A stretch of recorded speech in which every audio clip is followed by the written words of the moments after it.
DD Jharkhand से प्रसारण होने वाली ये 9th क्लास का 5 पार्ट वीडियो है। धन्यवाद।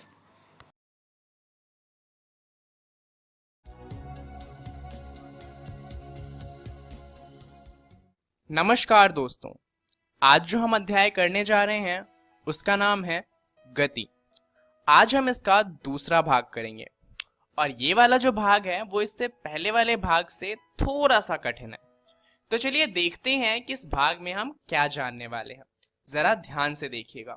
दरअसल इस भाग में हम काफी सारी चीजों को देखने वाले हैं और इनका इस्तेमाल हम आगे की वीडियो में करेंगे, तो इन्हें ध्यान से देखिएगा। सबसे पहला है सदिश व अदिश राशि। उसके बाद हम जानेंगे एसआई मात्रक के बारे में, फिर हम जानेंगे दूरी और विस्थापन के बारे में और अंत में हम जानेंगे गति एवं वेग के बारे में, जहां हम गति और वेग में अंतर क्या होता है उसे भी समझेंगे। अब इन सब को छोड़िए, शुरुआत करते हैं सरल रेखीय गति से, क्योंकि आखिरी वीडियो में हमने वीडियो यहीं पर खत्म किया था, तो जाहिर सी बात है इसे समझना जरूरी हो जाता है। अब आखिरी वीडियो में हमने बात यहाँ पर रोक दी थी, जहां हमने एक सरल रेखा बनाई थी। अब इसे मान लीजिए कि एक सीधी सड़क है और जो हमारा जीरो था उसे हमने मूल बिंदु का नाम दिया था। अब यहाँ पर हम सीखने वाले हैं कि हम किसी वस्तु के स्थान को कैसे दर्शा सकते हैं। अब मान लीजिए कोई वस्तु यहाँ पर 3 मीटर पर रखी हुई है, तो हम इसके बारे में कह सकते हैं कि वस्तु की स्थिति +3 मीटर है। परंतु एक मिनट रुकिए, हमने तो ये जाना था कि वस्तु की स्थिति के लिए दो चीजें बतानी जरूरी होती हैं। पहला है दिशा और दूसरा है निर्देशक बिंदु। अब यहाँ पर ध्यान से देखिए, क्या आपको दोनों में से कुछ भी दिखाई दे रहा है? आप जरूर सोच रहे होंगे कि यहाँ पर कोई दिशा भी नहीं बताई और कोई निर्देश बिंदु भी नहीं दिया हुआ, तो ये वस्तु की स्थिति इस तरीके से नहीं बताई जा सकती। परंतु यहाँ पर दोनों चीजें बताई गई हैं, बस यहाँ पर आपको दिखाई नहीं दे रही। चलिए जानते हैं कैसे। सबसे पहली बात, हम दिशा की बात करें तो यहाँ पर लिखा है वस्तु की स्थिति क्या है, +3 मीटर। प्लस का मतलब क्या है कि जो हमारा मूल बिंदु है उससे दाईं तरफ पे आगे 3 मीटर पे है। तो दिशा का तो पता चल गया कि मूल बिंदु से दाईं तरफ जाना है। परंतु निर्देशक बिंदु क्या है? निर्देशक बिंदु खुद मूल बिंदु है। जो मूल बिंदु है वही निर्देशक बिंदु का काम करता है और सारी की सारी जो दूरी होती है हम वो मूल बिंदु से ही नापते हैं। तो मूल बिंदु से 3 मीटर दूर कोई दाईं तरफ पे एक चीज रखी हुई है और उसे हम दर्शा सकते हैं कुछ इस तरीके से कि वस्तु +3 मीटर की दूरी पर रखा हुआ है। चलिए एक और एग्जांपल लेते हैं। इस बार मान लीजिए जो वस्तु है वो रखी हुई है 5 मीटर पे, तो हम क्या कहेंगे, वस्तु की स्थिति क्या है, +5 मीटर। यहाँ पर जो +5 है वो ये दर्शा रहा है कि वस्तु जो है वो मूल बिंदु से दाईं तरफ 5 मीटर आगे रखी हुई है और हमारा निर्देशक बिंदु फिर से हमारा मूल बिंदु होगा। तो आपको समझ आ गया होगा कि सरल रेखीय गति में हम किसी वस्तु की स्थिति को कैसे दर्शाते हैं। चलिए अब शुरुआत करते हैं वीडियो की, ये जानते हुए कि सदिश व अदिश राशि क्या होती हैं। अब राशि को जानना है तो हम कुछ उदाहरण ले लेते हैं। ये कुछ राशियां हैं, जैसे कि हमने अभी अभी पढ़ा वस्तु की स्थिति, बल के बारे में हम पहले ही पढ़ चुके हैं, तापमान और द्रव्यमान को तो आप जानते ही होंगे। अब वस्तु की स्थिति के लिए हमने एक बात जानी कि इसमें दिशा बतानी जरूरी होती है। अगर हम बल की बात करें तो उसमें भी दिशा बतानी जरूरी होती है। अब ऐसे ही थोड़ी मान लेंगे। चलिए उदाहरण लेते हैं कि आखिर बल में दिशा जरूरी क्यों है। अब मान लीजिए एक दरवाजा है और आप क्या कर रहे हैं, दरवाजे को खोलने की कोशिश कर रहे हैं। तो आपने क्या किया, दरवाजे पे धक्का लगाया। सब वही करेंगे, आपने धक्का लगाया, दरवाजा नहीं खुला। तो आपने क्या किया, आपने और तेज धक्का लगाया, दरवाजा फिर भी नहीं खुल रहा। आपने पूरी ताकत लगा दी और दरवाजा अभी भी नहीं खुला। आपने अपने फ्रेंड को बुलाया और आपने उससे कहा कि यार दरवाजा तो खुल ही नहीं रहा। आपके दोस्त ने क्या किया, उसने दरवाजे को पीछे की तरफ खींचा और दरवाजा खुल गया। इससे आपको पता चला दरवाजा पीछे की तरफ खुलता है, परंतु ये नहीं जानना था। यहाँ पे हमें पता क्या चला कि जब फोर्स आगे की तरफ लगाया गया तो ज्यादा फोर्स लगाने पे भी दरवाजा नहीं खुला। वहीं फोर्स की जो दिशा थी वो बदल दी गई। आगे की जगह जब पीछे की तरफ फोर्स लगाया गया, यानी कि बल लगाया गया, तो दरवाजा खुल गया। इससे हमें पता चलता है कि बल में दिशा जरूरी होती है। हमने आगे की तरफ बल लगाया या पीछे की तरफ बल लगाया, ये बात मायने रखती है। चलिए एक और उदाहरण देखते हैं।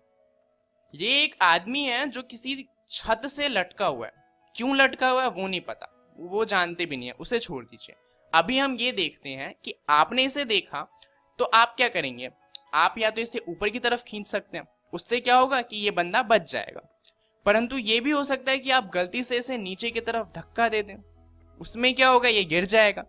तो यहाँ पर ये बात बहुत ज्यादा महत्वपूर्ण हो जाती है कि आप बल किस तरफ लगा रहे हैं, आप उसे ऊपर की तरफ खींच रहे हैं या नीचे की तरफ धक्का दे रहे हैं। तो बल में दिशा जरूरी हो जाती है। यहीं पे अगर हम तापमान की बात करें तो क्या आपने किसी को सुना है बोलते हुए कि आज ऊपर की तरफ तापमान ज्यादा है या नीचे की तरफ तापमान कम है? ऐसा नहीं होता, क्योंकि तापमान के साथ दिशा को नहीं जोड़ा जा सकता। उसी तरीके से अगर हम द्रव्यमान की बात करें तो ऐसा नहीं होता कि किसी चीज का ऊपर की तरफ द्रव्यमान ज्यादा हो, नीचे की तरफ कम हो, दाईं तरफ ज्यादा हो, बाईं तरफ कम हो। तो द्रव्यमान में भी दिशा का कोई मतलब नहीं होता। तो ये कहानी क्यों सुन रहे हैं हम?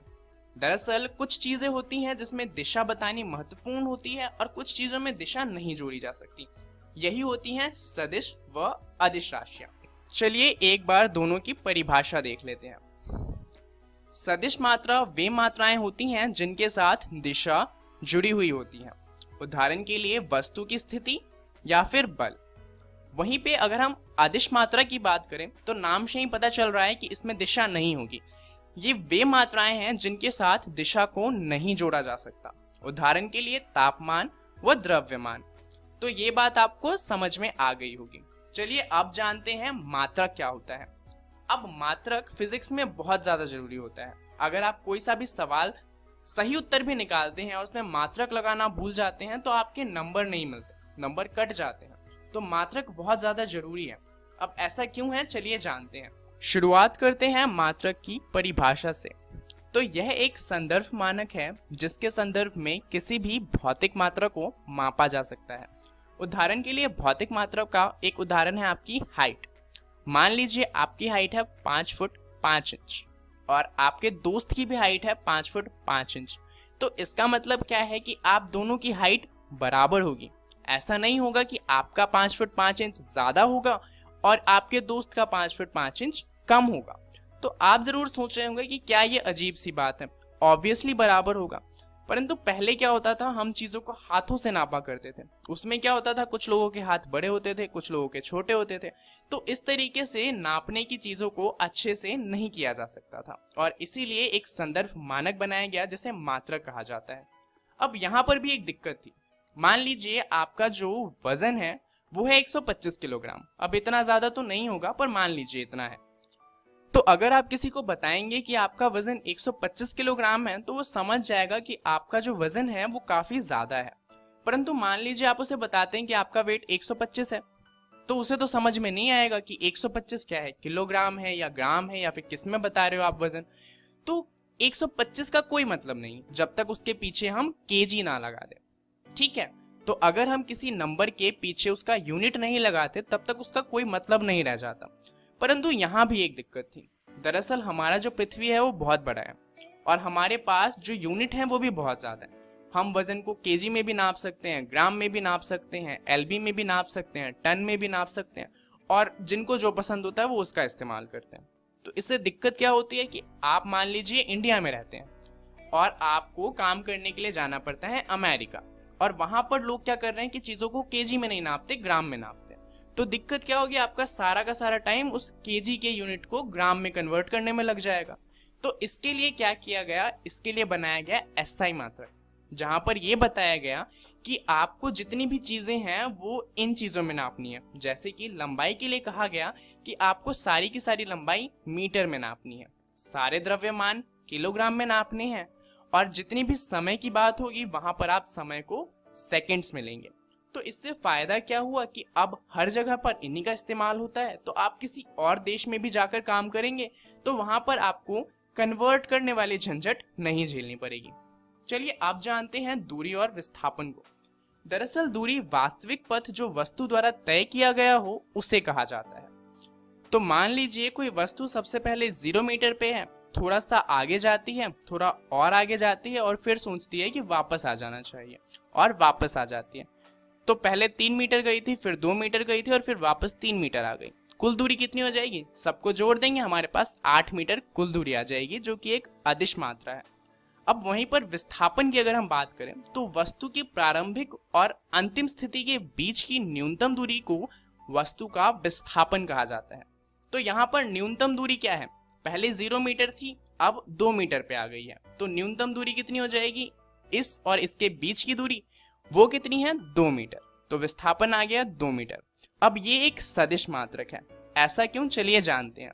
मान लीजिए वो 3 मीटर वापस नहीं आता और वो 3 मीटर दरअसल और आगे चला जाता, तो यहाँ पर हमारा विस्थापन क्या हो जाता, प्रारंभिक और अंतिम में जो सबसे कम दूरी है वो, यहाँ पर सबसे कम दूरी ही 8 मीटर है, तो हमारा विस्थापन कितना हो गया, 8 मीटर।